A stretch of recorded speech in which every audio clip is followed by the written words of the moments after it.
Hello friends, Gayatri క్రియేషన్కు స్వాగతం. గాయత్రి క్రియేషన్లో ఈరోజు మనం వీర హనుమాన్ని చెప్పుకోబోతున్నాం.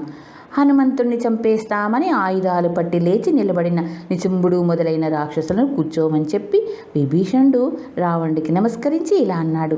సామధాన భేదోపాయాలు సాధ్యం కాని సమయంలోనే దండోపాయాన్ని అవలంబించాలని పెద్దలు చెబుతారు. రాముడి బలాన్ని తక్కువ చేసి చూడవద్దు. హనుమంతుడు సముద్రం దాటి వచ్చి ఇంత అల్లకల్లోలం చేశాడంటే దైవం వాళ్లకు అనుకూలంగా ఉన్నట్లు స్పష్టమవుతుంది. రాముడు కరుడు మొదలైన రాక్షసుని చంపినందుకు ప్రతిక్రియగా రావణుడు సీతను తెచ్చానని అంటున్నాడు. అది సరికాదు. తనను చంపటానికి వచ్చినప్పుడే రాముడు ఆ రాక్షసుని చంపాడు. ఆత్మరక్షణ తప్పు కాదు కదా. మనం సీతను తీసుకువచ్చి ప్రమాదాన్ని తెచ్చుకున్నాం.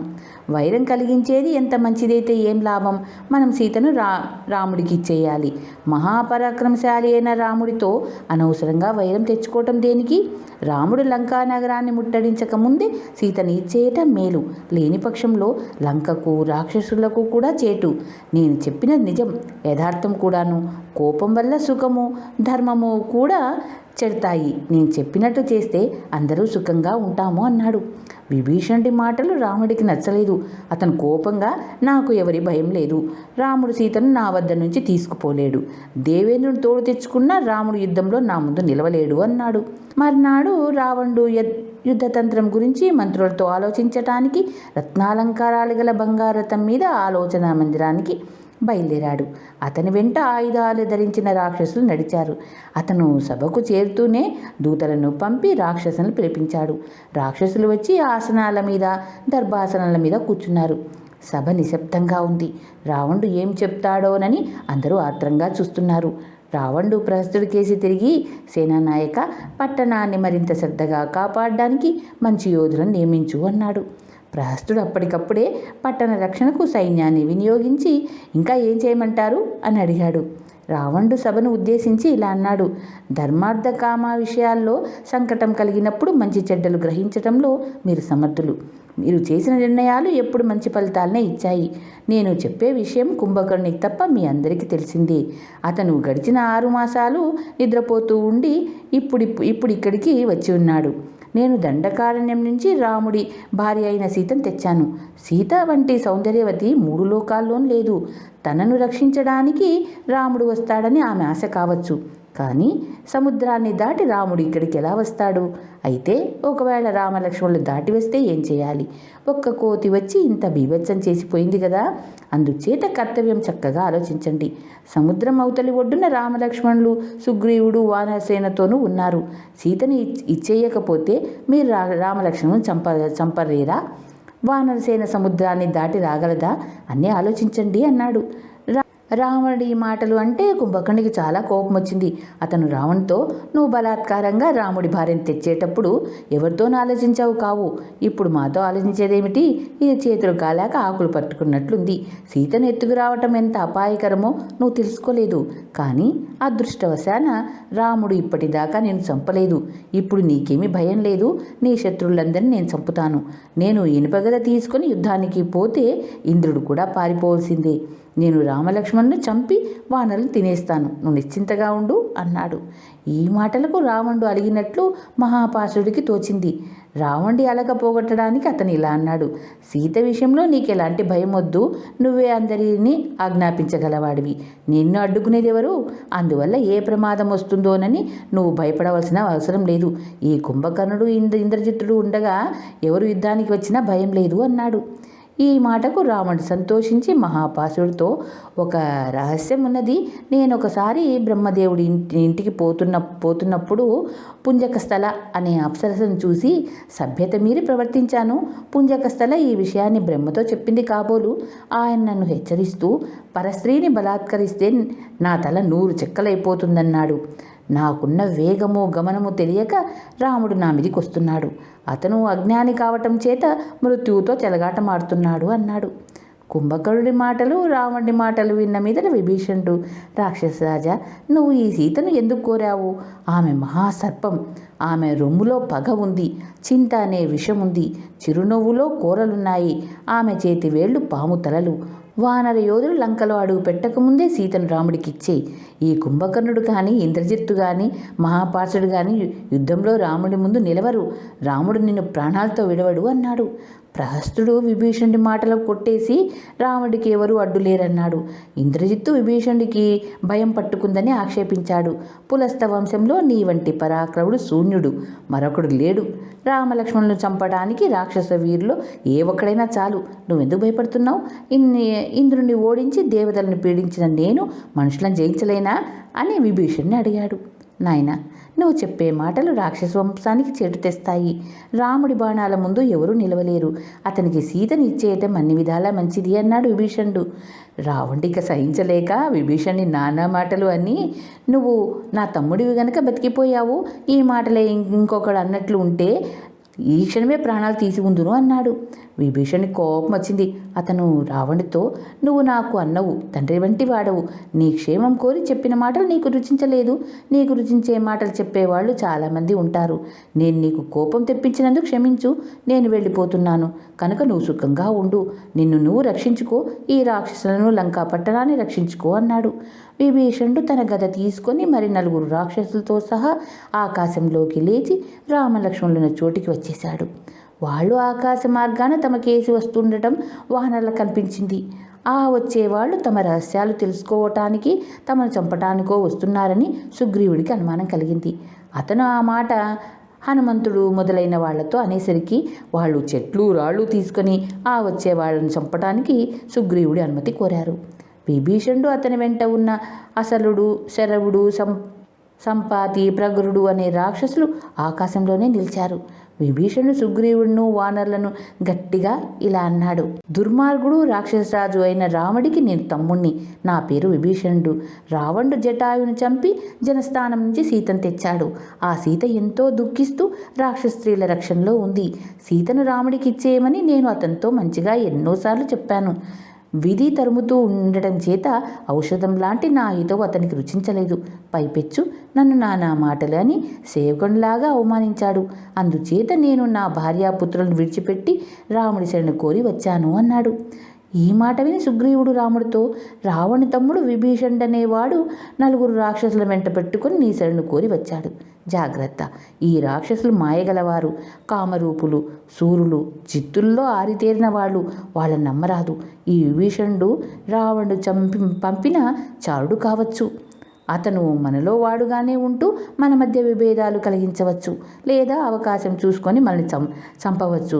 సాక్షాత్తు రావణుడి తమ్ముడు శత్రుపక్షం నుంచి వచ్చాడు. ఇతన్ని ఎలా నమ్మటం? ఇతని 4 అనుచరులను చంపేయటమే మంచిది అన్నాడు. సుగ్రీవుడు చెప్పిన మాటలు విని రాముడు తన సమీపంలో ఉన్న హనుమంతుడు మొదలైన వాళ్లతో, సుగ్రీవుడు బాగా ఆలోచించి చెప్పిన మాటలు విన్నారు కదా, మీకు ఏం తోస్తుందో మీరు కూడా చెప్పండి అన్నాడు. మొదట అంగదుడు ఇలా అన్నాడు. ఏమైనా శత్రుపక్షం వాడిని గుడ్డిగా నమ్మరాదు. అందువల్ల చాలా నష్టం ఉంటుంది. ముందు విభీషణుడి తత్వం తెలుసుకోవాలి అన్నాడు. ఇతని దగ్గరికి వెంటనే ఒక చారుణ్ణి పంపటం సరి అయిన మార్గం తోస్తుంది అన్నాడు శరభుడు. జాంబవంతుడు నీ శత్రువైన రావణుడి వద్ద నుంచి ఈ విభీషణుడు ఎలా వచ్చేయటానికి ఎలాంటి కారణము కనిపించదు. అతన్ని శంకించక తప్పదు అన్నాడు. మన మనిషి వెళ్ళి విభీషణుని రావణాసురుడి వృత్తాంతం ఏమిటని అడిగితే బాగుంటుంది. అతను ఎలాంటి వాడో వెంటనే తెలిసిపోతుంది అన్నాడు మైందుడు. హనుమంతుడు ఇలా అన్నాడు. విభీషణ్ణి పరీక్షించి చేరదీయాలని ఇంతమంది చెప్పిన మాట నాకు సరిగా కనబడటం లేదు. అతన్ని చేరదీస్తే గాని అతని మంచి చెడ్డలు తెలియవు. మంచి చెడ్డలు తెలుసుకొని కానీ మనం అతన్ని చేరదీయ రాదు. ఇది ఎలా పరిష్కారం అవుతుంది? ఇక చారుణ్ణి ఎదురుగా ఉన్నవాడి వద్దకు పంపటం అర్థం లేని పని. దూరాన ఉన్నవాడి వద్దకైతే పంపవచ్చు. జాంబవంతుడి మాట కూడా నిజం కాదు. కాలము దేశము కలిసి రావటం చేత విభీషణుడు వచ్చాడు. నిన్ను రావణ్ణి పోల్చి చూసి రావణుడికి హితవు చెప్పి అతని చేత అవమానం పొంది అతన్ని విడిచి నీ వద్దకొచ్చాడు. అతని రాక అకారణం కాదు. మైందుడు చెప్పినట్లు ఎవరైనా వెళ్ళి రావణుడి సంగతి అడగగానే విభీషణుడు తడుముకోకుండా చెప్పేస్తాడా? విభీషణుడు తాను ఎందుకొచ్చాడో చెప్పాడు. అందులో నాకు తప్పు ఏమీ కనబడలేదు. అతను దొంగలాగా లేడు, నిర్భయంగా ఉన్నాడు. వాళ్ళని చంపి సుగ్రీవుడికి వానరాజ్యం ఇచ్చినట్లుగానే రావణ్ణి చంపి తనకు లంకారాజ్యం ఇస్తావని ఇతను నీ వద్దకు వచ్చాడని నాకు తోస్తుంది. విభీషణుని చేరదీయవచ్చునని నా ఉద్దేశం. తర్వాత నీ ఇష్టం అన్నాడు. విభీషణుడి విషయంలో హనుమంతుడిచ్చిన సలహా విన్న మీదట రాముడు అందరూ వినేట్లుగా ఇలా అన్నాడు. విభీషణుడు చెడ్డవాడే అయినప్పటికీ శరణాగతి కోరిన వాడిని విడిచిపెట్టడం అధర్మం అన్నాడు. ఇతను చెడ్డవాడైనా మంచివాడైనా అతనితో మనకు ఏం పని అని సుగ్రీవుడు అడిగాడు. చిక్కుల్లో ఉన్న అన్నను విడిచి వచ్చిన వాడు కృతజ్ఞుడు, ఎవరినైనా విడవగలడని సుగ్రీవుడి అభిప్రాయం. రాముడు లక్ష్మణ్తో సుగ్రీవుడి అభిప్రాయాన్ని ఖండిస్తూ ఇలా మాట్లాడాడు. జ్ఞాతుల మధ్య వైరం ఉంటుంది. అన్నకు భయపడి విభీషణుడు వచ్చాడు. అతనికి అన్నరాజ్యం కావాలి. అందుచేత అతను రాముణ్ణి వానరులను విడిచిపెట్టాడు అన్నాడు. మనల్ని చంపటానికి రావణుడే ఇతన్ని పంపి ఉంటాడు. ఇతన్ని చేరదీయటం అపాయకరం అన్నాడు లక్ష్మణుడు. రావణుడి తమ్ముణ్ణి ఎలా నమ్మటం అని సుగ్రీవుడు అడిగాడు. కానీ రాముడు శరణాగతికి ఆశ్రయం ఇవ్వటం పరమధర్మమని, అతన్ని నిరాకరించటం మహాపాపమని, అతను విభీషణుడి వేషంలో వచ్చిన రావణుడే అయినా చేరదీస్తానని చెప్పి అతన్ని తీసుకురమ్మని సుగ్రీవుడితో అన్నాడు. సుగ్రీవుడు వెళ్ళి వెంటనే విభీషణుడితో తిరిగి వచ్చాడు. విభీషణుడు తన వెంట ఉన్న 4 రాక్షసులతో సహా రాముడి పాదాలకు వందనం చేసి, నేను రావణుని తమ్ముణ్ణి, అతను నన్ను అవమానించాడు, అందుచేత నేను శరణొచ్చాను. అందుకోసం నేను లంకలోని నా వాళ్ళందరినీ, బంధుమిత్రులను, భార్యాబిడ్డలను, నా సంపద అంతటినీ వదిలిపెట్టాను. ఇక నా రాజ్యము, జీవితము, సుఖము నీ ఆధీనంలో ఉన్నాయి అన్నాడు. రాముడి చెవులకు ఈ మాటలు ఎంతో మధురంగా సోకాయి. అతను విభీషణుని రాక్షసుల బలాలు వివరించి చెప్పమని అడిగాడు. విభీషణుడు ఇలా చెప్పాడు. బ్రహ్మదేవుడి వరం వల్ల రావణుడు గంధర్వులకు కానీ, నాగులకు కానీ, రాక్షసులకు కానీ, ఏ భూతాలకు కానీ ఓడడు. అతని తమ్ముడు విభీషణుడికి అన్న అయిన కుంభకర్ణుడు పరాక్రమంలో ఇంద్రుడికి తీసిపోడు. రావణుడి కొడుకు ఇంద్రజిత్తు తన వేళ్లకు, శరీరానికి అభేద్యమైన కవచాలు ధరించి యుద్ధం చేస్తూనే అదృశ్యం కాగలడు. అందుకోసం అతను యుద్ధం మధ్యలోనే అగ్నిని అర్చిస్తాడు. రావణుడి సేనాపతులు దిక్పాలకులకు సమానమైన పరాక్రమం కలిగిన వాళ్ళు. ఇష్టం వచ్చిన రూపం ధరించగల రాక్షసులు లంకలో అసంఖ్యాకులుగా ఉన్నారు. అలాంటి రాక్షసుల సహాయంతో రావణుడు దిక్పాలకులను జయించాడు. అంతా విని రాముడు, నేను రావణ్ణి, అతని రాక్షస వీరులను చంపి నిన్ను లంకకు రాజుగా చేస్తాను. ఇది నా ప్రతిజ్ఞ. రావణ్ణి అతని బంధువులతో సహా చంపక నేను అయోధ్యకు తిరిగి వెళ్ళను. ఇది నా తమ్ముల మీద ప్రమాణం చేసి చెబుతున్నాను అని విభీషణుడితో అన్నాడు. ఈ మాటలు విని విభీషణుడు రాముడికి సాష్టాంగ నమస్కారం చేసి, నేను కూడా నా శక్తి కొలది రాక్షసులను చంపడానికి, లంకా నగరాన్ని జయించడానికి సహాయపడతాను. శత్రువులతో యుద్ధం చేస్తాను అన్నాడు. రాముడు సంతోషంతో విభీషణ్ణి కౌగలించుకొని లక్ష్మణుడితో, లక్ష్మణ, సముద్ర జలాన్ని తెచ్చి విభీషణ్ణి రాక్షసరాజుగా అభిషేకించు అన్నాడు. వానరుల మధ్య విభీషణుడికి రాక్షస రాజ్యాభిషేకం జరిగింది. వానరులు సింహనాదం చేసి రాముణ్ణి పొగిడారు. తరువాత సుగ్రీవుడు, హనుమంతుడు ఏకాంతంగా విభీషణుడితో, మనమంతా ఈ వానరుల సహాయంతో ఈ సముద్రాన్ని ఎలా దాటడం అన్నారు. దానికి విభీషణుడు, రాముడు సముద్రుడికి శరణు పొందాలి. రాముడి పూర్వుడైన సగరుడు సముద్రానికి ఎంతో మేలు చేశాడు కనుక సముద్రుడు రామకార్యానికి అన్ని విధాలా సాయపడతాడు అన్నాడు. సుగ్రీవుడు రామలక్ష్మణులు ఉన్న చోటికి వచ్చి విభీషణుడు చెప్పిన మాటలు చెప్పాడు. రాముడు విభీషణుడి సలహాతో తృప్తిపడి సుగ్రీవుడిని, లక్ష్మణుని వాళ్ళ అభిప్రాయం అడిగారు. వాళ్ళు కూడా విభీషణుడు అభిప్రాయాన్ని బలపరిచారు. అప్పుడు రాముడు సముద్ర తీరాన దర్భలు పరిచి వాటిపైన పడుకున్నాడు. ఇదే సమయంలో రావణుడి చారుడైన శార్దూలుడనే రాక్షసుడు వచ్చి వానర సేన అంతా కలియజూసి వెళ్ళి రావణుడితో ఇలా చెప్పాడు. వానర బల్లూక సేన మరో సముద్రంలాగా ఉంది. రామలక్ష్మణులు ఉత్తమ ఆయుధాలు ధరించి సీత కోసం రావటానికి సిద్ధంగా ఉన్నారు. వాళ్ళు సముద్రం దగ్గర విడిచి చేసి ఉన్నారు. నేను పైపైన చూసి వచ్చాను. వివరంగా చూసి రావటానికి ఎవరినైనా పంపు అన్నాడు. రావణుడు శకుడనే రాక్షసుడితో సుగ్రీవుడితో ఇలా చెప్పమన్నాడు. సుగ్రీవుడా, నేను రాముడి భార్యను తీసుకురావటానికి వానరరాజైన నీకు ఏమిటి సంబంధం? ఏమీ లేదు. నువ్వు బుద్ధిమంతుడివి. బాగా ఆలోచించుకొని కిష్కిందకు తిరిగి వెళ్ళు. దేవతలు, గంధర్వులు ప్రవేశించలేని లంకా నగరాన్ని వానరులు ప్రవేశిస్తారన్నది వట్టి మాట. శకుడు రావణుడి సందేశాన్ని విని పక్షి రూపం ధరించి వానరసేనలున్న ఉత్తర తీరానికి చేరాడు. వాడు సుగ్రీవుడికి ఎగువగా ఆకాశంలో ఉండి రావణుడు చెప్పమన్న మాటలు చెప్పాడు. అలా మాట్లాడే శకుడిని చంపేద్దామని వేగంగా కొందరు వానరుల ఆకాశంలోనికి లేచి శకుడిని పట్టుకొని నేలకేసి కొట్టారు. వాడు రాముడితో, రాముడా, దూతను చంపవచ్చునా? ఈ వానరులను చంపేస్తున్నారు, వద్దని చెప్పు అన్నాడు. రాముడు వానరులను వారించాడు. శకుడు రెక్కలు విదిలించి ఆకాశంలోకి ఎగిరి, సుగ్రీవా, రావణుడితో ఏం చెప్పమంటావు అని అడిగాడు. సుగ్రీవుడు రావణుడితో తన మాటగా ఇలా చెప్పమని శకుడితో చెప్పాడు. నువ్వు నా స్నేహితుడి కావు. నువ్వు నాకు ఎలాంటి ఉపకారం చేసి ఉండలేదు. పైపెచ్చు నా స్నేహితుడైన రాముడికి శత్రువు, నా శత్రువైన వాలికి మిత్రుడు. ఈ 2 విధాలా నాకు నువ్వు శత్రువు. వాలి చచ్చినట్లుగా నువ్వు చస్తావు. నేను నిన్ను, నీ కొడుకులను, బంధువులను, దాయాదులను చంపేస్తాను. త్వరలోనే మహాసేనతో లంకకు వచ్చి దాన్ని నిర్మూలిస్తాను. రాముడి బారి నుంచి నిన్ను దేవేంద్రులు కూడా రక్షించలేరు. సీతను అపహరించటం గొప్ప కాదు. రామలక్ష్మణులకు భయపడి వాళ్ళు లేని సమయంలో ఆ పని చేశావు. వాళ్ళ చేతులు నీకు చావు మూడింది అని చెప్పమన్నాడు. ఈ సందేశంతో శకుడు వెళ్ళిపోకుండా అంగదుడు అడ్డు తగిలి సుగ్రీవుడితో, వీడు దూతగాడు, రావణుడి వేగుల వాడిలాగా ఉన్నాడు, మన సేనలు పరిశీలిస్తున్నాడు అన్నాడు. వెంటనే సుగ్రీవుడు శకుడిని పట్టుకోమని వానరులకు ఆజ్ఞాపించాడు. శకుడు మళ్ళీ వానరులకు చిక్కి, అయ్యా, నా రెక్కలు విరిచారు, కళ్ళు పీకుతున్నారు అని ఆక్రోశించేసరికి రాముడు అడ్డుపడి వాణ్ణి వానరుల బారి నుండి విడిపించాడు.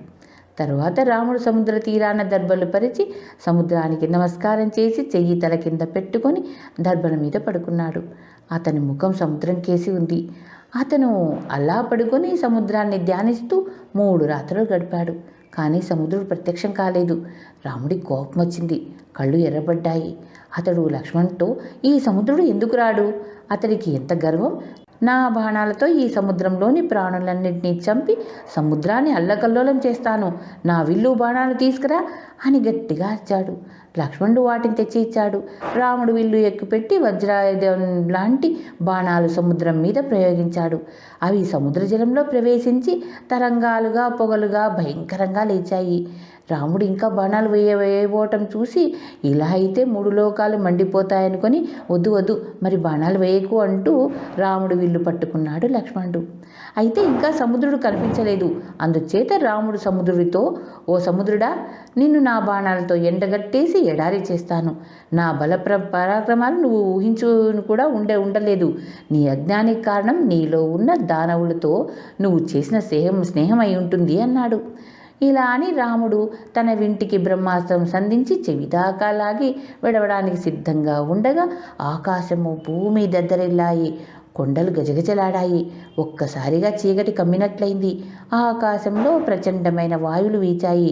ప్రాణులు ఆర్తనాదాలు చేశాయి. సముద్రం 1 యోజనం వెనక్కు తీసింది. అది చూసి రాముడు తన అస్త్రాన్ని వదలటం అనుకున్నాడు. అంతలో సముద్రం మధ్యలో సముద్రుడు కనిపించాడు. అతడి శరీరం వైడూర్య కాంతి కలిగి ఉంది. అతను దివ్య పుష్పమాలికలు ధరించి బంగారు ఆభరణాలు అలంకరించుకొని గంగా, సింధు మొదలైన నదులను వెంటబెట్టుకుని సాక్షాత్కరించాడు. సముద్రుడు రాముడి వద్దకు వచ్చి చేతులు జోడించి, రామ, లోతు గాంభీర్యము నా సహజ గుణాలు. నా జలాన్ని స్తంభించడం నాకు శక్యం కాదు. నా చేతిలో ఉన్నదేమంటే నీ సేన నన్ను దాటేదాకా సముద్ర ప్రాణుల వల్ల నీకు ఎలాంటి భయము లేకుండా నేను చూడగలను అన్నాడు. అలా అయితే ఎక్కువ పెట్టిన బాణాన్ని ఎక్కడ ప్రయోగించను అని రాముడు సముద్రుడిని అడిగాడు. ఇటు ఉత్తరంగా ఒక ప్రదేశం ఉంది. అక్కడ అభిరుచులనే పాపాత్ములు ఉండి పాపకార్యాలు చేస్తున్నారు. నీ బాణాన్ని వారిపైన ప్రయోగించి సర్వనాశనం చెయ్యి అన్నాడు సముద్రుడు రాముడితో. రాముడు సముద్రుడు చెప్పినట్లుగా చేశాడు. అది పడిన చోట సర్వనాశనం అయిపోయింది. బాణం పడిన చోట పాతాళ జలం పైకి వచ్చింది.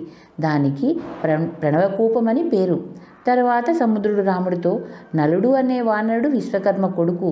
ఇతను సముద్రం మీద సేతువు కడతాడు. ఆ సేతువు నీటిలో మునిగిపోకుండా నేను చూస్తాను అని చెప్పి అంతర్ధానమయ్యాడు. ఇప్పుడు రాముడితో తాను విశ్వకర్మ కొడుకునేనని, విశ్వకర్మ నుంచి వరాలు పొందానని, సేతువు కట్టడం తనకు సాధ్యమేనని, కావాలంటే వానరులు అప్పటికప్పుడే సేతువును కట్టడం కాలయాపన చేయకుండా ప్రారంభించవచ్చునని అన్నాడు. నలుడు చెప్పిన విధంగా రాముడు ఆజ్ఞాపించగా వానరులు గుంపులు గుంపులుగా అరణ్యంలోనికి వెళ్ళి రకరకాల చెట్లను పెగిలించుకొని వచ్చి సముద్రంలో వేయనారంభించారు. ఇంకా బలవంతులు ఏనుగులంతేసి రాళ్లను తెచ్చి సముద్రంలో వేస్తుంటే సముద్రపు నీరు ఆకాశమంతా ఎత్తు ఎగిరింది. సముద్రమంతా కెలగబారింది. ఈ విధంగా తయారవుతున్న సేతు ఎగుడు దిగుడు కాకుండా కొందరు తాళ్లు పట్టుకున్నారు, కొందరు కొలతబద్దలు ఉపయోగించారు. నలుడు తలపెట్టిన సేతు 10 యోజనాల వెడల్పు, 100 యోజనాల నిడివి గలది. రోజుకు సుమారు 20 యోజనాల చొప్పున 5 రోజుల్లో సేతు నిర్మాణం పూర్తయింది. నలుడి సామర్థ్యం వలనే ఆ పని విజయవంతంగా జరిగింది. వానరులు ఆనందంతో అటూ ఇటూ ఎగిరారు. చక్కని రాజమార్గంలా తయారైన ఆ సేతు మీద వానరసేనలు సముద్రాన్ని దాటి ఆవలి ఒడ్డు చేరాయి. శత్రువులు వస్తే చంపడానికి విభీషణుడు గదను తీసుకుని తన 4 అనుచరులతో సహా సేతు అవతల చివరి భాగం నిలబడ్డాడు. సేతువును దాటేటప్పుడు హనుమంతుడి మీద రాముడు, అంగదుడి మీద లక్ష్మణుడు ఎక్కి కూర్చున్నారు. వాళ్ళు కాలినడకన సేతువును దాటడానికి సుగ్రీవుడు ఒప్పుకోలేదు. హనుమంతుడు, అంగదుడు కూడా ఆకాశం గమనంతోనే రామలక్ష్మణులను చేరవేశారు. మరికొందరు వానరులు కూడా గాల్లో ఎగురుతూ పోయారు.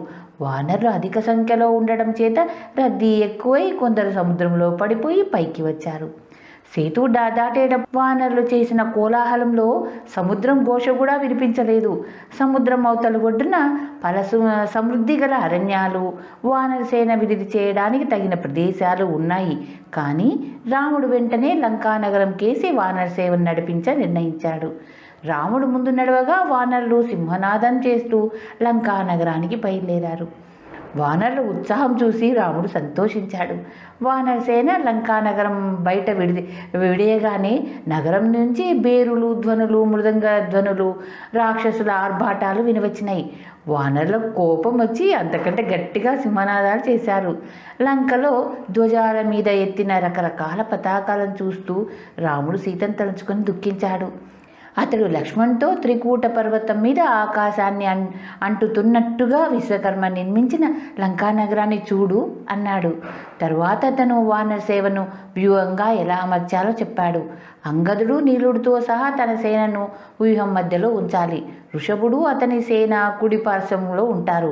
గంధమాధవుడు తన సేనతో సహా ఎడవ పార్శ్వంలో ఉంటాడు. రామలక్ష్మణులు వ్యూహం ముందు ఉంటారు. సుగ్రీవుడు సేనల వెనుక పక్కన ఉంటాడు.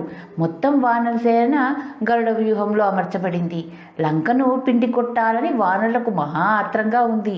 రాముడు సుగ్రీవుడితో, రావణుడి దూత అయిన శుకుణ్ణి ఇప్పుడు వదిలిపెట్టు అన్నాడు.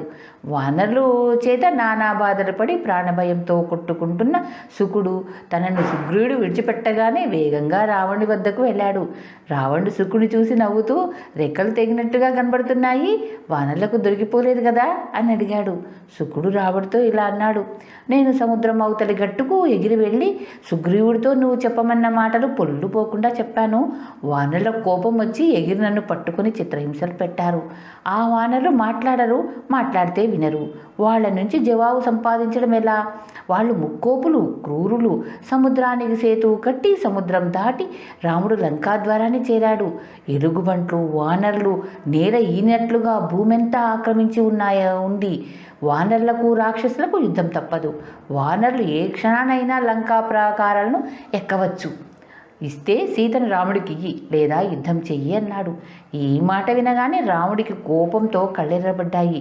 లోకాలన్నీ నా మీదికి వచ్చినా నేను సీతనివ్వను. చాలా కాలంగా యుద్ధం లేక నా భుజాలు తీటగా ఉన్నాయి. నా సంగతి తెలియక రాముడు నా మీదికి యుద్ధానికి వచ్చాడు.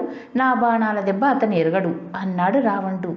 అతను తన మంత్రుడైన సుఖసారుణులతో సముద్రానికి సేతువు కట్టడం అనేది అపూర్వం, నేను నమ్మను. మీరు రహస్యంగా వెళ్ళి నిజంగా సేతువు నిర్మాణం జరిగిందో లేదో, వానర సేవన ఏ పాటి ఉన్నదో, రాముడి అస్త్రశస్త్రాలు ఏవో తెలుసుకురండి అన్నాడు. వాళ్ళిద్దరూ వానర రూపాలు ధరించి వానర సేనలో ప్రవేశించారు. అంతులేని వానర సేవను లెక్కించడం వారికి సాధ్యం కాలేదు. వానర సేన సమస్త ప్రదేశాలను ఆక్రమించటమే కాక ఇంకా కొంత సేన సేతువును దాటి వస్తూనే ఉంది. ఇంతలో విభీషణుడు వాళ్ళిద్దరినీ పోల్చి పట్టుకుని రాముడితో, వీళ్ళు సుఖసారులు అనే రాక్షసులు, రావణుడి మంత్రులు, వానర రూపాలతో మన రహస్యాలు తెలుసుకునేందుకు లంక నుంచి వచ్చారు అని చెప్పాడు. అప్పుడు వాళ్ళిద్దరూ రాముడికి దండం పెట్టి విభీషణుడు చెప్పింది నిజమేనని ఒప్పుకున్నారు. రాముడు నవ్వి, మా సైన్యమంతా చూడండి, మమ్మల్ని చక్కగా పరీక్షించండి, తర్వాత లంకకు తిరిగిపోండి. మీరు చూడడం పూర్తి కాకపోతే విభీషణుడు మీకు సేనంతా చూపుతాడు. మీరు నిరాయుధులు కనుక మిమ్మల్ని చంపరాదు అంటూ వాళ్ళను పోనివ్వమని విభీషణుడితో చెప్పాడు. రాముడు వాళ్ళ ద్వారా రావణుడికి ఒక సందేశం కూడా పంపాడు. అదేమిటంటే, రావణ, రేపు తెల్లవారుతూనే నా కోపాన్ని నీపై వజ్రాయుధంలాగా ప్రయోగించబోతున్నాను అని. సుఖసారుడు రాముడికి జయం పలికి రావణుడి వద్దకు వెళ్ళి, రాజా, వానరసేవలో ప్రవేశించిన మమ్మల్ని విభీషణుడు పోల్చిపట్టుకొని రాముడికి అప్పగించాడు. రాముడు మమ్మల్ని దయతలిచి విడిచిపుట్టాడు. ఆ మాట అటుంచి వానరసేనకు రామలక్ష్మణులు, విభీషణులు, సుగ్రీవులు ఉన్నారు. ఇంకేం కావాలి? రాముడి బాణాలు చూస్తే అతనికి ఎవరి సహాయం అవసరం లేదని అనిపిస్తుంది. వానరసేన సముద్రం దాటి వచ్చింది. దాని మీద తెలియటం లేదు. వానరులు మంచి యుద్ధ ఉత్సాహంతో ఉన్నారు. యుద్ధం మాని సీతను రాముడికి ఇచ్చేయి అన్నారు. రావణుడు సారునితో, సీతనివ్వను, నువ్వు సౌమ్యుడివి, సూర్యుడివి కావు. వానరసేను చూసి దడుచుకున్నావు. నన్ను యుద్ధంలో ఎవరు జయించగలడు అన్నాడు. అతనికి వానరసేను చూడాలనిపించింది. అతను తన మేడ పై భాగానికి ఎక్కి లంకానగరం చుట్టూ గల పర్వతాలు, అరణ్యాలు వానరమయంగా ఉండటం గమనించాడు. అతను తన సమీపంలో ఉన్న సారునితో, ఈ సేనలో బలవంతులు, శూరులు, యుద్ధంలో ప్రముఖులుగా పోరాడగల వారు ఎవరు? ముఖ్య సేనా నాయకులు ఎవరు? సుగ్రీవుడి సలహాదారులు ఎవరు అన్నాడు. దానికి సారుడు ఇలా చెప్పాడు. నీలుడు వానర సేనా నాయకుడు, అంగదుడు వానర రాజ్యానికి యువరాజు. అతను వాలి కొడుకు, వాలి అంతటి వాడును. హనుమంతుడు మనకు ముందే తెలిసినవాడు. సేతు నిర్మించిన నలుడు మహాపరాక్రమశాలి.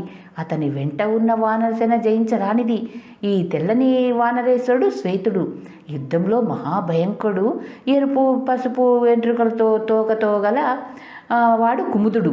ఇతనికి దయాదక్షిణలు లేవు. యుద్ధం కోసం తాతాలాడుతున్నాడు. ఈ విధంగా చెప్తూ సారుడు రావణుడికి రంభుడు, సురభుడు, వనరుడు అనే వానర వీరుల గురించి, ఇతర వానర సేనాపతులను గురించి చెప్పాడు. తర్వాత అతను భల్లూక ప్రముఖుల గురించి కూడా చెప్పాడు. భల్లూకాల్లో ప్రముఖుడు జాంబవంతుడు. సారుడు వదిలేసిన వివరాలను శుకుడు రావణుడికి చెప్పాడు. హనుమంతుడి సమీపంలో ఉన్న రామలక్ష్మణులను ఇతనే రావణుడికి చూపాడు. రావణుడు రాముడి సమీపంలో తన తమ్ముడైన విభీషణుడిని కూడా చూశాడు. అతనికి ఒక్క క్షణం పాటు భయం కలిగి వెంటనే కోపంగా మారింది. సుఖసారణులు శత్రువుల శౌర్య పరాక్రమాలను గొప్పగా చెప్పినందుకు అతను వారిని మందలించి, మీ వంటి మంత్రులను పెట్టుకున్నందుకు నేను ఎప్పుడో మిమ్మల్ని చంపి ఉండవలసింది. మీరు లోగడ చేసిన మేలు తరించి మిమ్మల్ని చంపకుండా వదులుతున్నాను, వెళ్ళిపోండి అన్నాడు. రావణుడికి జయం పలికి వాళ్ళు వెళ్ళిపోయారు. తర్వాత రావణుడు మహోదరుడితో చెప్పి, కొందరు వేగులవాళ్లను పిలిపించి రాముడి గురించి సమస్తము తెలుసుకురండి అన్నాడు. ఆ చారులు మారు రూపాలు ధరించి సువేర పర్వతం దగ్గరలో ఉన్న రామలక్ష్మణ విభీషణ సుగ్రీవులను చోటికి వెళ్ళారు. రామలక్ష్మణులను వానరసేనను చూస్తూనే వారికి తడపట్టుకుంది. దానికి తోడు విభీషణుడు వాళ్ళని కనిపెట్టి పట్టుకున్నాడు. ఆ చారులో శార్దూళ్ళు అనేవాడు చాలా దుష్టుడు. వానరులు వాడిని చంపేలోపు రాముడు అడ్డుపడి శార్దూలతో పాటు మిగిలిన చారులను కూడా విడిపించాడు.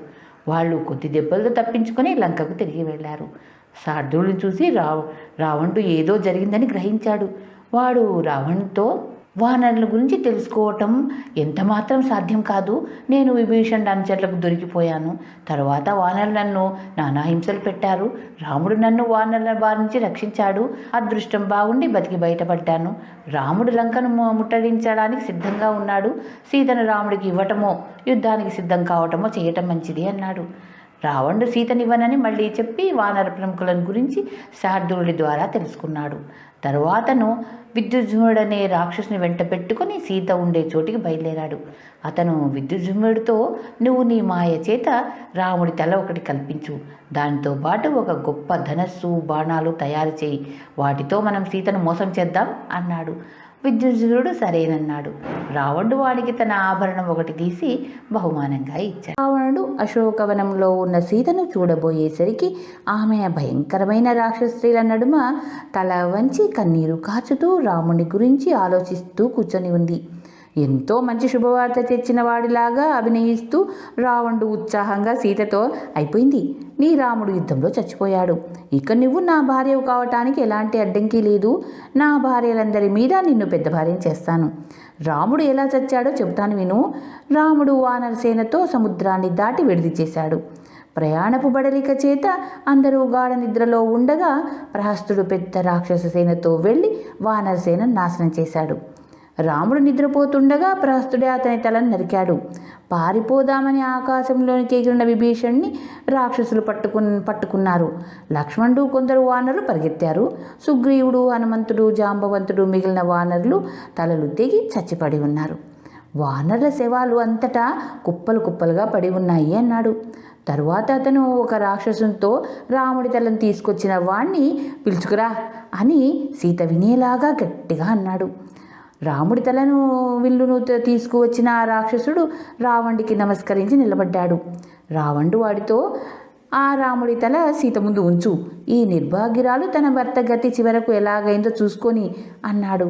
ఆ రాక్షసుడు రాముడి తలను సీత ముందు పెట్టి అవతలికి వెళ్ళాడు. అక్కడి నుంచి రావణుడు విల్లు తీసుకొని సీతతో, ప్రహస్తుడు నిద్రపోతున్న రాముడి తల నరికి అనంతరం ఈ విల్లు ఇక్కడికి తెచ్చాడు. ఇక నీకు నేను తప్ప వేరే గతి లేదు అన్నాడు. సీత ఆ రాముడి తలను పరీక్షగా చూసి కళ్ళు, తల వెంట్రుకలు తల మీద చూడమని గుర్తుపట్టి గట్టిగా ఏడుస్తూ కైకను తిట్టిపోసింది. తర్వాత ఆమె స్పృహ తప్పి పడిపోయింది. తిరిగి స్పృహ రాగానే ఆమె రాముడి తల దగ్గరకు తీసుకొని అతని కోసం చాలాసేపు ఏడ్చింది. రాముడి చావు గురించి కౌసల్య లక్ష్మణుడి ద్వారా విని గుండె పగిలి చచ్చిపోతుంది. రాముడి వంశమంతా నాశనమైపోతుంది. ఇదంతా తన మూలానే జరుగుతుందని తెలియక రాముడు తనను పెళ్ళాడాడు.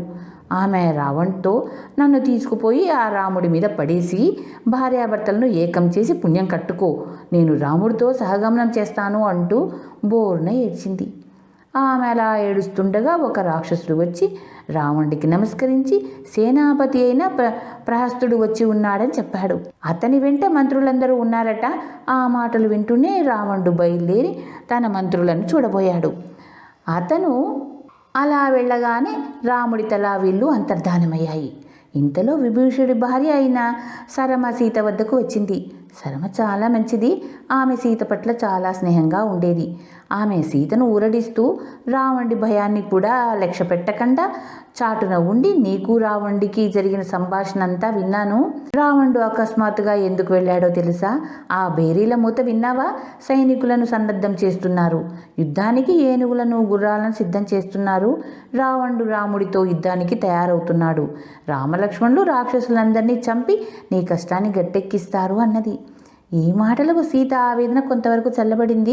సరమ సీతతో ఇంకా ఇలా చెప్పింది, నేను ఆకాశ మార్గాన రాముడి వద్దకు వెళ్ళి నువ్వు క్షేమంగా ఉన్నావని చెప్పి రావాలనుకుంటున్నాను. నేను ఆకాశంలో గరుత్మంతుడి కన్నా వేగంగా పోగలను తెలుసా అన్నది సీతతో. నువ్వు ఆకాశంలో పోగలవన్నా పాతాళానికి పోగలవన్నా నేను నమ్మగలను. నా కోరిక తీర్చదలుచుకుంటే ఇప్పుడు రావణుడు ఏం చేస్తున్నాడో తెలుసుకొనిరా. నాకు రావణుడి భయమే హెచ్చుగా ఉంది. రావణుడు ఏం చేయబోతున్నాడో చెబితే నేను నీకు కృతజ్ఞరాలుగా ఉంటాను అని అన్నది సీత. సరమ సీత ముఖాన కన్నీరు తుడిచి వెంటనే వెళ్ళి రాముడు తన మంత్రులతో మాట్లాడేదంతా విని తిరిగి వచ్చి సీతతో ఇలా చెప్పింది, నిన్ను వదిలిపెట్టమని రావణుడికి అతని తల్లి అనిరుద్ధుడనే ముసలి మంత్రి ఎంతో దూరం బోధించారు. లేకపోతే అపాయం ఉన్నదని కూడా వాళ్ళు హెచ్చరించారు. కానీ వాళ్ళు ఎంత చెప్పినా రావణుడు వినలేదు. యుద్ధంలో చచ్చేదాకా రావణుడు నిన్ను విడవడు. అతని మంత్రులు కూడా అతన్ని బలపరుస్తున్నారు. సరమ మాట్లాడుతుండగానే వానర సైన్యాలు చేసిన బేరీ నాదాలు, శంఖనాదాలు, సింహనాదాలు భూమి దద్దరిల్లేలాగా వినిపించాయి. రాముడు లంకానగరం మీదికి బయలుదేరాడు. రావణుడు వానరసేనల కోలాహలం విని సభలో తమ మంత్రులతో, మీరు లోగడ హనుమంతుడు సముద్రాన్ని దాటం గురించి, రాముడి సేన గురించి గొప్పగా చెప్పారు, విన్నాను. ఇప్పుడు రాముడి పరాక్రమం తలుచుకొని నిరుత్సాహపడి ఒకరి మొహాలు ఒకరు చూడటం కూడా కనిపిస్తూనే ఉంది అన్నాడు. ఈ మాట విని మాల్యవంతుడనే రాక్షసుడు, రాజా, రాముడు మనకన్నా బలవంతుడైనప్పుడు అతనితో సంధి చేసుకోవటం తప్పు కాదు. రాముడికి మనకు వైర కారణం సీతనే. రావణుడికి కోతుల వల్ల, కొండముచ్చుల వల్ల, భల్లూకాల వల్ల చావు లేకుండా వరం లేదన్న సంగతి కూడా మాల్యవంతుడు జ్ఞాపకం చేశాడు. మాల్యవంతుడి మాట రావణుడికి కొంచెం కూడా రుచించలేదు. అతను మాల్యవంతుడికేసి తీక్షణంగా చూసి, హితం చెప్తున్నట్లు నటిస్తూ కటువైన మోసపు మాటలు ఎందుకు చెప్తున్నావు? రాముడు మామూలు మనిషే, ఒంటరిగాడు, తండ్రి చేత విడవబడినవాడు, కోతుల సహాయంగా గలవాడు అడవుల పట్టి తిరుగుతున్నాడు. అలాంటివాడు సమర్థుడని ఎలా చెప్తావు? సమస్త రాక్షసులను జయించిన వాణ్ణి, రాక్షసులకు ప్రభువును, సమస్త దేవతలను హడలుగొట్టిన పరాక్రమశాలిని నేను. అతనికి ఎందుకు తీసిపోను? నీ జాతిలోనే మహావీరుడు ఉండడం సహించలేకనో లేక శత్రుపక్షపాతంతోనూ నువ్వు అలా మాట్లాడుతూ ఉంటావు కానీ మరో కారణం లేదు. నేను సీతను అరణ్యం నుంచి తెచ్చింది తిరిగి ఇచ్చేయటానికే. నేను రాముడితో యుద్ధానికే భయపడను. రాముడు అంత బలవంతుడైతే నా తల తీయని, కానీ తల వంచటం నా స్వభావం కాదు అన్నాడు. రావణుడికి కోపం వచ్చిందని గ్రహించి మాల్యవంతుడు మౌనం వహించాడు. అతను విజయం కలగాలని రావణ్ణి దీవించి వెళ్ళిపోయాక రావణుడు మంత్రులతో రక్షణ చర్యలను చర్చించాడు. లంకా నగరపు పడమటి ద్వారాన ఇంద్రజిత్తు, ఉత్తర ద్వారాన శుకసారణులు, మధ్యలో విరూపాక్షుడు రాక్షస సైనికులతో సహా ఉండేట్టు నిర్ణయించి మంత్రుల చేత జయ జయం అనిపించుకొని రావణుడు అంతఃపురానికి వెళ్ళాడు. రాముడు వానర ప్రముఖులందరితోనూ లంకానగరం చేరాక వారిలో వారు ఇలా అనుకున్నారు, ఇదిగో లంకానగరం, దీన్ని జయించటం దేవతలకు కూడా సాధ్యం కాదు. అందుచేత మనం ఇప్పుడు ఏం చేయాలి? విభీషణుడు వారితో, నా మంత్రులు లంకకు పక్షుల రూపంలో వెళ్ళి అక్కడ జరిగే ఏర్పాట్లన్నీ చూసి వచ్చారు. ప్రహస్తుడు సేనలతో తూర్పు ద్వారాన్ని, మహోదరు మహాపార్షుడు దక్షిణ ద్వారాన్ని కాస్తున్నారు. ఇంద్రజిత్తు పశ్చిమ ద్వారాన్ని, విరూపాక్షుడు నగర మధ్యాన్ని కాస్తున్నారు అని చెప్పాడు. అతని మంత్రులు కూడా రాముడికి తాము చూసి వచ్చిన వివరాలు చెప్పారు. తరువాత రాముడికి హెచ్చరిగా ఉండగలందులకు విభీషణుడు రావణుడి వెంట అతనితో సమాన బలపరాక్రమలు గల రాక్షసులు 60 లక్షల మంది ఉన్నారని చెప్పాడు.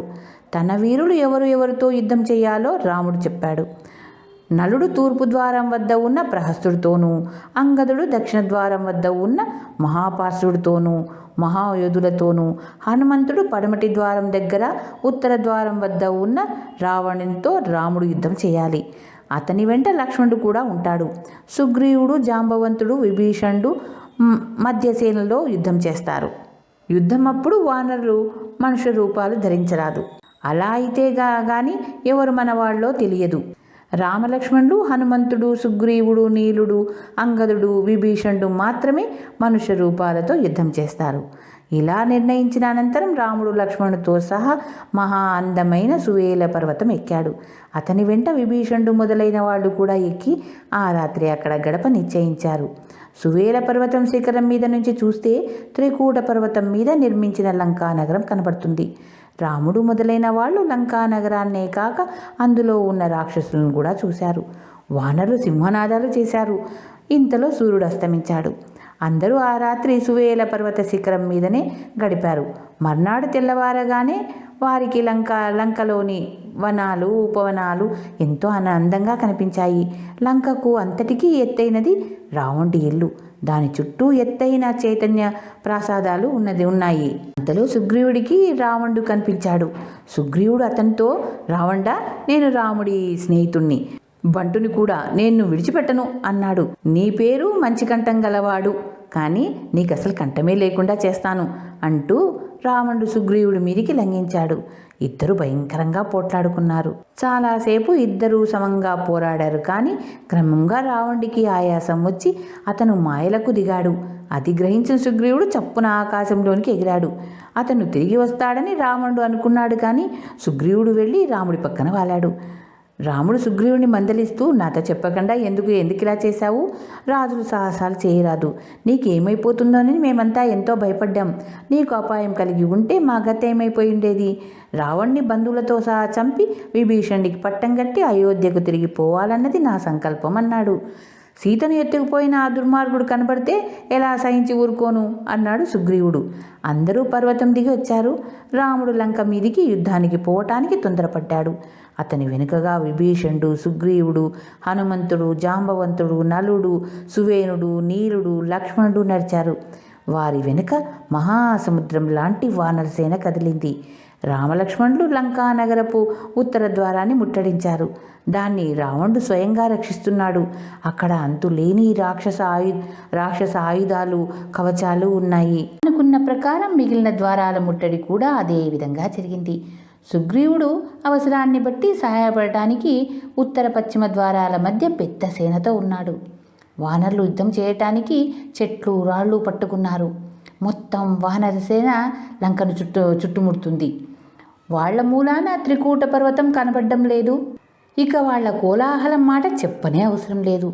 ఆ తరుణంలో విభీషణుడితో చెప్పి రాముడు అంగదుణ్ణి రావణుని వద్దకు రాయబారగా నిశ్చయించి అంగదుణ్ణి పిలిపించాడు. అతడు రాగానే రావణుతో తన మాటగా ఇలా చెప్పమన్నాడు. రావణుడా, బ్రహ్మ వల్ల పొందిన వరాల గర్వంతో నువ్వు అనేక పాపాలు చేశావు. నీ గర్వం నశిస్తుంది. నా భార్యను ఎత్తుకుపోయావన్న ఆగ్రహంతో నేను యమధర్మరాజులాగా మారి వచ్చాను. నిన్ను చంపటానికి లంకా ద్వారం వద్ద ఉన్నాను. నువ్వు ఏ బలం చూసుకుని సీతను ఎత్తుకుపోయావో ఆ బలాన్ని ఇప్పుడు చూపు. సీతను తెచ్చి నాకిచ్చి నన్ను శరణు వేడకపోతే నా క్రూరమైన బాణాలు ఈ లోకంలో రాక్షసులు లేకుండా చేస్తాయి. ధర్మాత్ముడు నన్ను శరణుజొచ్చిన వాడు అయిన విభీషణ్ణి లంకకు రాజును చేస్తాను. నువ్వు ధైర్యంగా యుద్ధం చేస్తే చెయ్యి. అంతేగాని పక్షివై ఎక్కడికన్నా పారిపోదామనుకున్నావా? అది నేను సాగనివ్వను. నీకు నేను ఒక మంచి సలహా ఇస్తున్నాను. ఇక నువ్వు లంకను చూడవు. ఇప్పుడే చక్కగా చూసుకో. ఇప్పుడే నీకు నువ్వు ఉత్తర క్రియలు చేసుకో.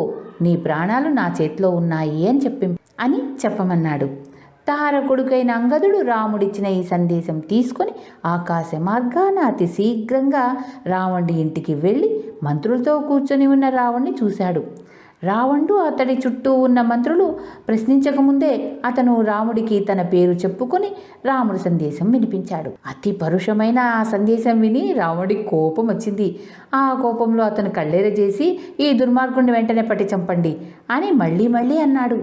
4 రాక్షసులు ముందుకొచ్చి అంగదుడిని పట్టుకున్నారు. అంగదుడు కావాలనే వాళ్లకు పట్టుబడ్డాడు. వాళ్ళు తన్ను పట్టుకున్న మరుక్షణం అతను వాళ్లను తన 2 చేతుల సందున ఇరికించుకొని ఆకాశంలోనికి లేచాడు. అతను ఇంటి శిఖరం మీద వాలి రావణుడు చూస్తుండగానే రాక్షసులను కింద పడేసి ఇంటి శిఖరాన్ని విరిచేశాడు. తరువాత అతను తన పేరు చెప్పుకొని సింహనాదం చేసి రాముడి వద్దకు తిరిగి వచ్చాడు. అంగదుడు చేసిన పని రావణుడికి అపశకనం అనిపించింది. అతను ధైర్యాన్ని కోల్పోయి దిక్కులు చూస్తూ నిట్టూర్పులు విడిచాడు. వానరులు యుద్ధం కోసం ఆత్రంగా కాచుకొని ఉన్నారు. పర్వతాకారుడైన సువేషుడు సుగ్రీవుడి ఆజ్ఞ చొప్పున కొందరు వానర వీరులను వెంటబెట్టుకొని లంక ద్వారాలు 4 కలయెదురుగుతూ ఉన్నాడు. నగరం లోపల రాక్షసులు కూడా ఆయుధాలు ధరించి కోలాహలంగా తిరుగుతున్నారు. కొందరు రాక్షసులు రావణుడి వద్దకు వెళ్ళి వానరులు లంకను ముట్టడించారని చెప్పారు. రావణుడు వెంటనే సింహాసనం మీద నుంచి లేచి తన ఇంటిపైకి వెళ్ళి లంక చుట్టూ వానరసేన ఉండటం చూశాడు. త్రికూట పర్వతం అంతా వానర సేనలతో నిండి ఉంది. అంతమంది వానరులను ఎలా చంపాలో అతనికి అంతుపట్టలేదు. రాముడు కూడా లంకానగర ప్రాకారం వద్దకు వెళ్ళి నగరాన్ని రాక్షసులు ఎంత బాగా రక్షిస్తున్నది చూశాడు. ఆ లంకలోనే కదా సీత చిక్కి ఉందన్న ఆలోచన రాగానే అతనికి దుఃఖము కోపము కలిగాయి. అతను వానరులతో వెంటనే బయలుదేరి శత్రు సంహారం సాగించండి అన్నాడు. వానర శ్రేష్ఠులు చెట్లు శిలలు తీసుకొని అందుకు సిద్ధంగానే ఉన్నారు. రాముడు ఇలా అనగానే వానరులు అక్కడక్కడ ప్రాకారాల మీదకి ఏగబాకారు. ద్వారాలపైన వానరుల దాడి ఆరంభమైంది. విభీషణుడు కవచం ధరించి తన మంత్రులతో సహా రాముడి సమీపంలోనే ఉన్నాడు. గజుడు గవయుడు గవాక్షుడు శరభుడు గంధమాధవుడు అన్ని చోట్ల తిరుగుతూ వానరసేనను రక్షిస్తున్నారు. ఈ స్థితిలో రావణుడు తన రాక్షసేనను యుద్ధానికి పొమ్మని ఆజ్ఞాపించాడు. వెంటనే రాక్షసులు సింహనాదాలు చేశారు. బేరీలు మోగాయి, శంఖాలు ఊదారు. ఆవేశపరులై యుద్ధ ఉత్సాహంతో లంక లోపల రాక్షసులు బయట వానరులు చేసే కోలాహలం మిన్నుముట్టింది. ఉభయ పక్షాలకు యుద్ధం ఆరంభమైంది. రాక్షసులు గదలతోనూ కత్తులతోనూ శూలాలతోనూ గండ్రగొడ్డలతోనూ వానరులపైకి ఉరికి కొట్టసాగారు. వానరులు రాక్షసుల మీద చెట్లు పెద్ద పెద్ద బండరాళ్ళు తమ గోళ్ళు కూరలు ఉపయోగించారు. కొందరు రాక్షసులు ప్రాకారాల మీద నుంచి వానరుల మీద ఆయుధాలు ప్రయోగించారు. వానరులు ప్రాకారాల మీదకి ఎగబాకి రాక్షసులు కింద పడదోశారు. రాక్షస వానరుల మధ్య అతి భయంకరమైన దొమ్మి యుద్ధం జరిగింది. దొమ్మి యుద్ధంతో పాటు ద్వంద్వ యుద్ధాలు కూడా జరిగినాయి. ఇంద్రజిత్తు అంగదుడితోనూ, విభీషణుడి మంత్రుల్లో ఒకడైన సంపాతి అనేవాడు ప్రజండుడితోనూ రాక్షసుడితోనూ, హనుమంతుడు జంబుమాలితోనూ యుద్ధం చేశారు. అలాగే గజుడికి తపయుడనే రాక్షసుడితోనూ, నీలుడికి నిబంకుడనే రాక్షసుడితోనూ యుద్ధం జరిగింది. సుగ్రీవుడు ప్రగురుడనే రాక్షసుతోనూ లక్ష్మణుడు విరూపాక్షుడనే వాడితోనూ యుద్ధం చేశారు. ఇలా అనేక మంది వానర వీరులు రాక్షస వీరులతో భయంకరమైన ద్వంద్వ యుద్ధాలు చేశారు. ఈ ద్వంద్వ యుద్ధాల్లో అంగదుడు ఇంద్రజిత్తుని రథాన్ని, సారథిని, గుర్రాలను నాశనం చేశాడు. సంపాతి వజ్రగరుడిని చంపాడు. హనుమంతుడు జంబుమాల్ని కొట్టాడు. ప్రతపరుడు అనే రాక్షసుడి కళ్ళు నలుడు పీకేశాడు. ప్రగరుడు సుగ్రీవుడి చేతిలో చచ్చాడు. నలుగురు రాక్షసులు రాముడి మీద బాణాలు ప్రయోగించారు. రాముడు తన బాణాలతో ఆ నలుగురి తలలు తెగవేశాడు. మైంద్రుడు వజ్రముష్టి అనేవాడితో పిడికిలితో పొడిచి చంపాడు. సువేషుడు చేతితో విద్యుద్మాల్ని చచ్చాడు. మొత్తం మీద ఇలా జరిగిన ద్వంద్వ యుద్ధాల్లో చాలామంది రాక్షసులు వానర చేతుల్లో చచ్చారు. ఇంతలో సూర్యాస్తమై చీకటి పడింది. కానీ యుద్ధం ఆగలేదు. రాక్షసులు యుద్ధభూమి అంతటా తిరుగుతూ వానరులను భక్షించసాగారు. వానరులు బంగారు నగలు, తెల్లగా మెరిసే దంతాలను బట్టి రాక్షసులను పోల్చి పట్టి చీల్చారు. ఆ కటిక చీకట్లోనే రామలక్ష్మణులు తమ బాణాలతో అనేక మంది రాక్షసులను చంపారు. అంగదుడు తన రథాన్ని, సారథిని, గుర్రాలను నాశనం చేసిన తర్వాత ఇంద్రజిత్తు తన మాయ చేత అదృశ్యమైపోయి ఇప్పుడు రామలక్ష్మణుల మీద నాగాస్త్రాలు ప్రయోగించి ఆ ఇద్దరిని బంధించాడు. అతను వాళ్లతో, నేను అదృశ్యంగా యుద్ధం చేసేటప్పుడు నన్ను ఇంద్రుడు అయినా ఏమీ చెయ్యలేడు, అల్పులైన మీరెంత, ఇప్పుడే మీ ప్రాణాలు తీస్తాను అంటూ సింహనాదం చేశాడు. బాణాలతో శరీరాలు పూర్తిగా కట్టుబడిపోయిన రామలక్ష్మణులకు ఏమీ కనిపించలేదు. ఇంద్రజిత్తు వేసే బాణాలు వారి వక్షస్థలంపై తగిలాయి. ఇద్దరూ నేల మీద పడిపోయారు. వారి రక్తం ఏర్లు కట్టి పారింది. రాముడి స్థితి చూసి లక్ష్మణుడికి జీవితం మీద ఆశపోయింది. హనుమంతుడు మొదలైన వానర ప్రముఖులు రామలక్ష్మణుల చుట్టూ చేరి దుఃఖించారు. ఇంద్రజిత్తు కోసం వానరులు అనేకులు అన్ని దిక్కులా వెతికారు. కానీ లాభం లేకపోయింది. ఒక్క విభీషణుడే తన మాయతో ఇంద్రజిత్తును చూడగలిగాడు. ఈ లోపల ఇంద్రజిత్తు రాక్షసులతో ఇలా చెబుతున్నాడు, చూడండి, రామలక్ష్మణుల పరాక్రమం నా ముందు ఎందుకు పనికిరాలేదు. వాళ్లను నా బాణాలతో బంధించాను. ఈ బంధాల నుంచి వారిని ఎవరూ విడిపించలేరు. వీళ్ళు నా చేతిలో చచ్చారు అన్నాడు. ఇలా అని ఇంద్రజిత్తు వానర వీరులను తన బాణాలతో నొప్పించసాగాడు. రాక్షసులు ఇంద్రజిత్తును కొనియాడారు. కదలకండా పడి ఉన్న రామలక్ష్మణులను చూసి వాళ్ళు చచ్చిపోయారనుకొని ఇంద్రజిత్తు లంకా నగరంలోనికి వెళ్ళిపోయాడు. సుగ్రీవుడు కూడా రామలక్ష్మణుల శరీరాలను పూర్తిగా కప్పిన బాణాలను చూసి భయపడ్డాడు. అతను ఏడుస్తుండడం చూసి విభీషణుడు, సుగ్రీవుడా, భయపడకు, ఏడవకు, యుద్ధం అంటే ఇలాగే ఉంటుంది, అన్నప్పుడల్లా విజయమే కలగదు. రామలక్ష్మణులు మూర్ఛపోయారు. తిరిగి వాళ్ళు స్పృహ తెచ్చుకోవచ్చు అని సుగ్రీవుడు కన్నీరు తుడిచాడు. లంకకు తిరిగి వెళ్ళిన ఇంద్రజిత్తు తన తండ్రిని కలుసుకొని రామలక్ష్మణుని చంపాను అని చెప్పాడు. రావణుడు పరమానందంతో ఆసనం నుంచి లేచి తన కొడుకును కౌగిలించుకున్నాడు. అతను రామలక్ష్మణుల వధ ఎలా జరిగింది కొడుకును అడిగి మరీ చెప్పించుకున్నాడు. తర్వాత అతను ఇంద్రజిత్తును పంపించేసి సీతకు కావలి ఉన్న రాక్షస స్త్రీలను పిలిపించాడు. త్రిజట మొదలుగా గల రాక్షస స్త్రీలు వచ్చారు. రావణుడు వాళ్లతో, ఇంద్రజిత్తు రామలక్ష్మణులను చంపాడని సీతతో చెప్పండి.